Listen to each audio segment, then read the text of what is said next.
নমস্কার, news world কভারেজে আপনাদের সবাইকে স্বাগত। চলুন দেখে নেওয়া যাক আজকের প্রধান খবর।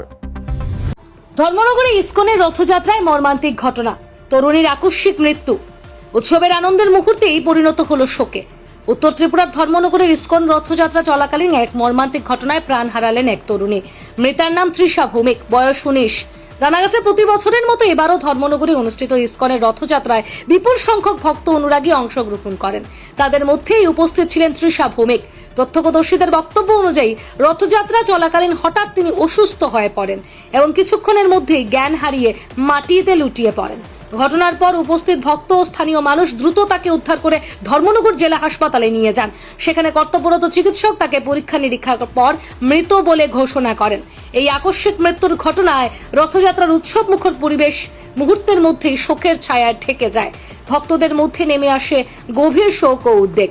অনেকেই এই অনাকাঙ্ক্ষিত ঘটনায় শোক প্রকাশ করেন এবং মৃতার পরিবারের প্রতি সমবেদনা জানান। প্রাথমিকভাবে মৃত্যুর সুনির্দিষ্ট কারণ জানা যায়নি। চিকিৎসকদের মতে ময়না তদন্তের রিপোর্ট হাতে পাওয়ার পরই মৃত্যুর প্রকৃত কারণ সম্পর্কে নিশ্চিত হওয়া সম্ভব হবে।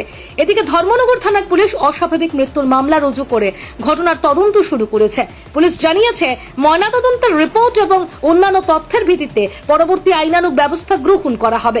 একটি ধর্মীয় উৎসবের আনন্দঘন মুহূর্তে এমন মর্মান্তিক ঘটনায় গোটা ধর্মনগর শহর জুড়ে শোকের আবহ সৃষ্টি হয়েছে। Bureau report, ST news.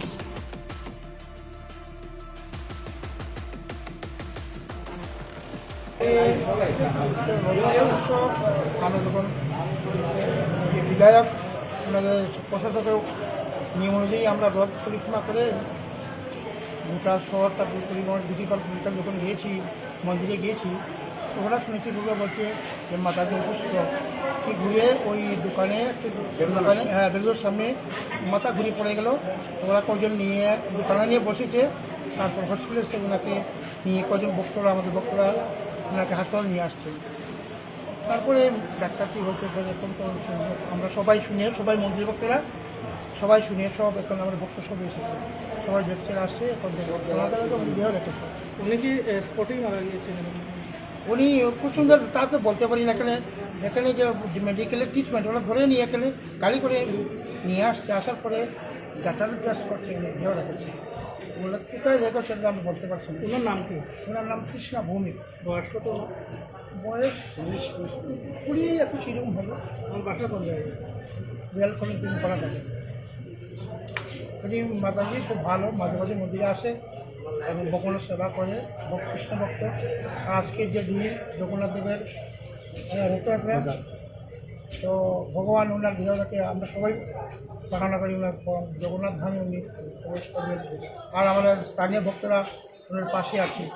ওনার একমাত্র কন্যা আমাদের মাহাতো, বিশেষ করে আমরা মাঝে মাঝে আসতে দেখি কখনো খুব একনিষ্ঠ, খুব নিষ্ঠাবান। এই যে ঘটনা আমাদের অত্যন্ত বিচলিত করেছে। বিশেষ করে আজকে দিন খুব গরম ছিল, অত্যন্ত গরম ছিল। লোকের কারণ্য ও ভিড়ের মধ্যে ছিল। সবার ফিজিক্যাল ফিটনেস সামান্য। আমরা ওনার কাছে আছি, আমরা আপনার সঙ্গে আছি, আপনার মাকে নিয়ে আসছি। তো শোনার পরে তো কী হয়, একটা পরিবারের মানুষ, আমরা মাকে নিয়ে এখানে আসতাম। মাকে সুন্দর বা ওনার কি আর ভাই বোন রয়েছে না উনি একাই? বুঝলে আমি জিজ্ঞেস করছি না, আমি তো কোনো ভাই দেখিনি। ওনার মা আসছে, আর কি আছে না, ওনার মাকে জিজ্ঞেস করে পাওয়া যাবে। ডক্টর ওর সাথে কথা হয়েছে আপনাদের? এখন যাবো আমরা, যাবো আমরা, কী করা যায় দেখবো। সুন্দর পরিবারের জন্য মঙ্গল হয়, মা যদি সুস্থ থাকে আর আমরা যেন শরীর। আপনার পরিচয়? আমার নাম অক্ষরানন্দ জে দাস, ইসকন সেবা আছি। পুলিশ থেকে কি আপনাদের সাথে যোগাযোগ করা হয়েছে? হ্যাঁ, পুলিশ থেকে কি আপনাদের সাথে যোগাযোগ করা হয়েছে? হ্যাঁ, যোগাযোগ করতে বলছে ওনারা সার্বিক দিয়ে আর্থিক দিয়ে সাহায্য করা হবে। ডিএমসি থেকে কি কোনো? হ্যাঁ, বলার জন্য ওনার সাহায্য করবে, শুনেছি এই বার্তা কথা বলছে।